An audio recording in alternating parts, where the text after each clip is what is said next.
बिस्मिल्लाहिर्रहमानिर्रहीम। अस्सलाम वालेकुम वरहमतुल्लाहि वबरकातुहू। नाज़रीन, गांव में एक शख्स रहता था और वो एक गरीब घराने से ताल्लुक़ रखता था। बकरा ईद आने में सिर्फ 2 दिन ही रहते थे। कहता है कि मेरा 7 साल का बेटा मुझे कहने लगा कि बाबा 2 दिन बाद ईद है, क्या इस ईद पर भी हमें गोश्त खाने को मिलेगा या पिछली ईद की तरह हमें सब्ज़ी खाने को मिलेगी? तो वह अपने बेटे को कहने लगा कि बेटा हाँ हाँ ज़रूर मिलेगा गोश्त खाने को, इस बार ईद पर हम ज़रूर गोश्त खाएंगे। और हमसायगी में मौजूद डॉक्टर ने भी कुर्बानी का जानवर ख़रीदा हुआ है और साथ में मास्टर साहब का भी कुर्बानी का जानवर है, वो हमें ज़रूर हिस्सा देंगे। जिस पर बेटा खुश हो गया। लिहाजा 2 दिन गुजर गए, ईद आ गई। हमसायगी में मौजूद डॉक्टर ने भी अपना जानवर ज़ेबा किया और मास्टर ने भी, लेकिन जानवर ज़ेबा करने के बाद कुर्बानी के गोश्त को गरीबों और मस्कीनों में नहीं बांटा। लालच में आकर उसने सारे गोश्त को अपने फ्रिज में भर लिया। लेकिन उसके बाद अल्लाह की कुदरत से डॉक्टर और मास्टर के साथ ऐसा वाक़या रूनुमा हुआ कि सबके हवास बाख्ता हो गए और आप सोचने पर मजबूर हो जाएंगे। दोस्तों, बकरा ईद के दिन की सुबह हो चुकी थी, सूरज भी निकल चुका था। आज के दिन की सुबह उसका 8 साल का बेटा अहमद कुछ ज़्यादा ही खुश लग रहा था, क्योंकि आज बकरा ईद का दिन था। अहमद के अब्बू जैसे ईद उल अज़हा की नमाज़ पढ़ के वापस अपने घर आए तो अहमद खुश होते हुए अपने अब्बू से पूछने लगा कि अब्बू जान, आज तो बकरा ईद का दिन है, आज तो हमारे पर घर गोश्त आएगा ना, या फिर पिछले साल की तरह इस बार भी हमारे घर पर कोई गोश्त देने के लिए नहीं आएगा?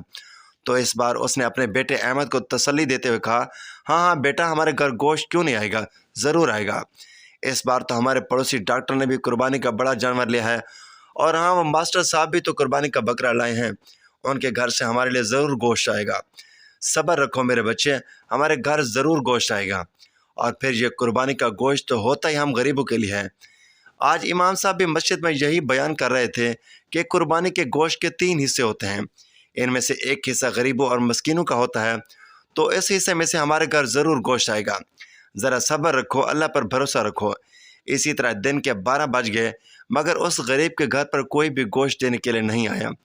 अहमद ने फिर पूछा, अब्बू जान 12 बज गए हैं, मगर अभी तक हमारे घर पर कोई भी गोश्त लेकर नहीं आया। तो वो मासूम बच्चा बार बार अपने बाप के चेहरे की तरफ देखता, तो उसने अपने बेटे को तसल्ली देते हुए कहा, मेरे बच्चे ज़रा सब्र रखो, अभी तो उन्होंने जानवर ज़िबा किया होगा, अभी तो वो 3 हिस्से बना रहे होंगे। जब वो अपने काम से फारिग हो जाएंगे तो फिर वो हमारे घर पर ज़रूर गोश्त देने के लिए आएंगे। अहमद ने यह सुनकर कहा, अब्बू जान, हम गरीबों को तो साल भर में सिर्फ एक ही बार जी भर कर गोश्त खाना नसीब होता है, ये अमीर लोग तो साल भर गोश्त खाते रहते हैं। अहमद की अम्मी को यह बातें सुनकर गुस्सा आ गया। उन्होंने अहमद को एक ज़ोरदार थप्पड़ लगाई और कहने लगी, क्यों बार बार अपने अब्बू को तंग कर रहे हो? तुम्हें दिखता नहीं कि तुम्हारे अब्बू कितने मायूस हो गए हैं तुम्हारे सवाल सुन सुनकर? इसके बाद अहमद की अम्मी प्यार से अपने बेटे को कहने लगी, मेरे प्यारे बेटे, मैंने टमाटर, प्याज और लहसुन सब कुछ काट कर रख दिया है, जैसे ही हमारे घर पर गोश्त आएगा मैं फ़ौरन ही तुम्हें गोश्त बना कर दे दूँगी, फिर तुम जी भर कर खा लेना। ज़रा सब्र रख और अल्लाह पर भरोसा रख। दोस्तों, ऐसा करते करते शाम होने लगी, मगर कोई भी उस गरीब के यहाँ गोश्त देने के लिए नहीं आया। अभी तो अहमद के घर वालों का भी सब्र टूटने लगा था, क्योंकि अब तो शाम के 4 बजने वाले थे। ये देखकर अहमद मायूसी से अपने अब्बू से कहने लगा, अब्बू जान, अब तो 4 बज गए हैं, लेकिन हमारे घर पर गोश्त लेकर कोई नहीं आया। लगता है पिछली बार की तरह अब भी हमें कुर्बानी का गोश्त कोई नहीं देगा। यह सुनकर अहमद का अब्बू एक साइड पर मुंह छुपाकर दर्द भरे आंसू छुपाने लगा। बीवी बच्चों को रोता हुआ देखकर उस गरीब बाप ने बेटे को कहा कि बेटा, बड़े लोग हैं, शायद वो भूल गए होंगे, मैं अभी जाता हूँ और उनके घर से लेकर आता हूँ। चुनाचा वो डॉक्टर के घर की तरफ रवाना हो गया।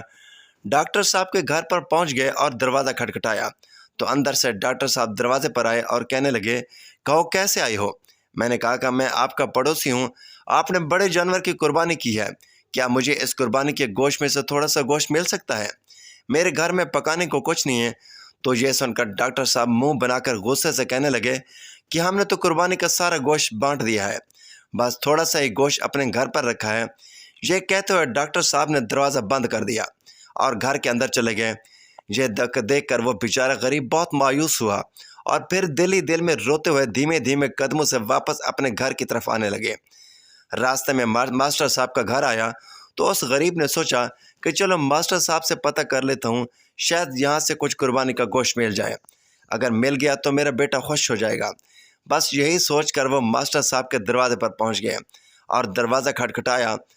अंदर से मास्टर जी बाहर आए तो मास्टर जी को देखकर कहने लगे, मास्टर साहब, आपके घर पर कुर्बानी हुई है, क्या मुझे कुर्बानी का थोड़ा सा गोश्त मिल सकता है? तो ये सुनकर मास्टर जी ने बड़ी बड़ी आंखें बनाई और कहने लगे कि तुम यहीं रुको, मैं ज़रा अंदर जाकर पता करके आता हूँ। मास्टर साहब घर के अंदर गए और थोड़ी देर के बाद एक थैली हाथ में लेकर वापस बाहर आए। उन्होंने वो थैली उस गरीब के हाथ में थमा दी और फिर इस तरह दरवाज़ा बंद किया जैसे किसी ने दरवाजे पर बम मारा हो। खैर, हाथ में थैली देखकर वो बेचारा गरीब बहुत खुश हुआ और फिर खुशी खुशी अपने घर पहुंच गए। उसके हाथ में गोश्त की थैली देखकर उसके घर वाले भी बहुत खुश हुए। उन्होंने जल्दी से वो थैली लेकर उसको खोल कर देखा तो उसको देखकर सब घर वाले रोने लगे, क्योंकि उस थैली में से सिर्फ छिछड़े के 2 टुकड़े और बाकी चर्बी थी। यह देखकर उसने बेबसी से अपने घर वालों की तरफ देखा और कहने लगे कि शायद इस बार भी हमारे नसीब में कुर्बानी का गोश्त नहीं है। इतने में अहमद की अम्मी कहने लगी, इतने नाशुक्र मत बनो, अल्लाह ताला बहुत बड़ा और रहम करने वाला है, वो किसी को इस दिन गोश्त से महरूम नहीं करता। मैंने टमाटर और प्याज काट कर रखे थे, चलो मैं आपको उसकी चटनी बना कर देती हूँ। हम सब यही चटनी खाकर अल्लाह का शुक्र अदा करते हैं। दोस्तों, उसके बाद अहमद की अम्मी चटनी बनाने के लिए चली गई। इतने में बाहर से आवाज़ आई, अब्दाल भाई, अब्दाल भाई। उसने बाहर जाकर देखा तो देखा कि बाहर मंसूर चाचा खड़े हैं। मंसूर चाचा बाजार में सब्जियों का ढेला लगाते हैं। उनके हाथ में एक थैला था जिसमें 3 से 4 किलो गोश्त भरा हुआ था। उन्होंने कहा कि मेरा बेटा लेकर आया था, हम इतना खा नहीं सकते, ये गोश्त आप रख लें। इतना सारा गोश्त देकर सब ने अल्लाह का शुक्र अदा किया। उसके बाद अहमद की अम्मी ने जल्दी जल्दी गोश्त पकाया और अपने बच्चों को पेट भर कर गोश्त खिलाया। उसके बाद अब्दाल भाई के सब घर वालों ने कुर्बानी का गोश्त खाकर अल्लाह ताला का लाख लाख शुक्र अदा किया। दोस्तों, आप अल्लाह की शान देखें। उस रात ज़ोरदार तूफ़ान आया जिसकी वजह से बिजली के खंभे गिर गए। उस तूफ़ान की वजह से शहर भर की बिजली मुनक़ता हो गई और इन लोगों का फ्रिज में रखा सारा गोश्त बदबूदार हो गया और आखिरकार इन लोगों को वो गोश्त कचरे में फेंकना पड़ा। अगली सुबह जब डॉक्टर साहब और मास्टर साहब गोश्त कचरे में फेंक रहे थे तो उनको वो गरीब बाप नज़र आया जिसको उन्होंने गोश्त ना होने का कहकर भेज दिया था। जब उन्होंने उस गरीब को देखा तो शदीद शर्मिंदा हुए और बाद में वो गोश्त गली महलों में मौजूद कुत्ते खाने लगे। नाज़रीन, अगर अल्लाह ताला ने आपको कुर्बानी करने की तौफीक दी है तो आप लोगों पर फ़र्ज़ है कि सबसे पहले आप अपने हमसाये और गली महल्ले के लोगों का ख्याल करें कि कोई गोश्त वगैरह से महरूम तो नहीं रह गया। और उसके अलावा किसी का भी अपनी फ्रिज में गोश्त इतना स्टॉक नहीं करना चाहिए कि गरीब उससे महरूम हो जाए और आपका गोश्त फ्रिज में पड़ा बदबूदार हो जाए। इस तरह की कुर्बानी का कोई फ़ायदा नहीं, बजाय सवाब के और अल्लाह ताला को राज़ी करने के गुनाह लेने वाली बात है। इसलिए आप जब भी कुर्बानी करें तो गोश्त का पहला हिस्सा अपने गरीबों और ज़रूरतमंदों में बांट दें। आपको गरीबों की दुआ मिलेगी। इसलिए आप कोशिश करें कि इस बार आप गरीब लोगों को तो कुर्बानी का गोश्त ज़रूर पहुँचाएँगे। दोस्तों, ये कोई कहानी या किस्सा नहीं है, बल्कि ये हकीकत है। आजकल हमारे आसपास में ना जाने कितने ही ऐसे गरीब लोग हैं जो कुर्बानी के गोश्त से महरूम रह जाते हैं। ना जाने कितनी ऐसी माएँ हैं जिनकी आंखें बकरा ईद के दिन आंसू बहाती हैं। इसलिए आप ये गलती भूल कर भी ना करें। दोस्तों, हम उम्मीद करते हैं आज की हमारी ये वीडियो आपको अच्छी लगी होगी। अच्छी लगी हो तो वीडियो को लाइक करें, शेयर करें, चैनल को सब्सक्राइब करें ताकि हर आने वाली इस तरह की मालूमाती वीडियो सबसे पहले आप तक पहुँचे। तो नाज़रीन, अगली वीडियो तक के लिए इजाज़त दीजिए। अल्लाह हाफिज़।